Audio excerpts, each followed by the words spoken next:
అందరము పరిగెడుతున్నాం జీవితంలో. ఎందుకు పరిగెడుతున్నామో కొంతమంది తెలియదు.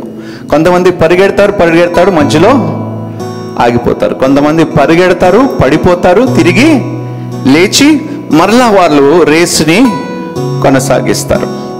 మనం ఏ జాబితాలో ఉన్నామో ఈరోజు మనం తెలుసుకోవాలి. మన జీవితంలో ఎన్నో ఆటంకాలు వస్తాయి, కానీ ఆటంకాలు వస్తున్నాయని చెప్పి మనము ఆగిపోతామా? ముందుకు వెళ్ళాలా? ఆగిపోవాలా?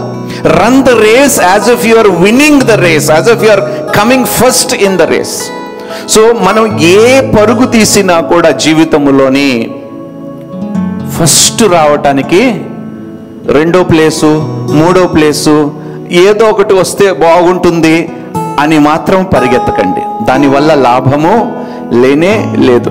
లైఫ్లో మాత్రం పరిగెత్తేటప్పుడు షార్ట్ కట్స్ వెతకండి. కొన్నిసార్లు మనం పరుగు ప్రారంభించినప్పుడు గమ్యము దగ్గరగా ఉన్నా కూడా కొన్నిసార్లు త్వరగా చేరుకోలేము.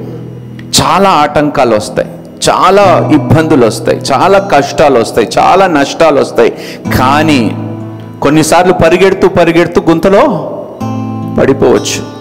గుంతలో పడిపోయి గాయాలు పడ్డాయని చెప్పి పరిగెత్తటము ఆపేయకండి. మీ ఆలోచనలు ఎటువైపు పరిగెత్తే ఈరోజు ఉదయం లేచిన వెంటనే? ఎంతమంది లేచిన వెంటనే దేవుని దగ్గరికి పరిగెడుతున్నారు? ఫస్ట్ పరిగెడతారు. దేనికి పరిగెడతారు?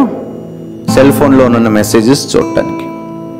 దేవుని వైపు కాకుండా నువ్వు దేని వైపు పరిగెత్తినా కూడా అది వ్యర్థమే. ఈరోజు మీరు అందరూ పరుగులు తీస్తున్నారు. దేనికి? ఉద్యోగాల కోసం పరుగులు తీస్తున్నారు.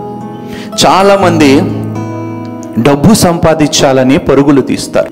ఆ పరుగుల్లోని మీరు గమనించడం లేదు.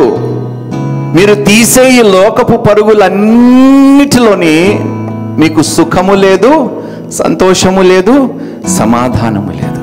కానీ ఆత్మీయ పరుగులో ఎవడైతే పరిగెడతాడో, ఎన్ని ఆటంకాలు వచ్చినా, ఎన్ని ఇబ్బందులు వచ్చినా, ఎన్ని కష్టాలు వచ్చినా, ఒడిదుడుకులు వచ్చినా కూడా ఎవడైతే అవన్నీ దాటుకొని వెళతాడో వాడికి ఒక గొప్ప బహుమానమే కాదు, ఒక గొప్ప స్థలము పరలోక రాజ్యములో వారి కొరకు సిద్ధపరిచి ఉన్నది.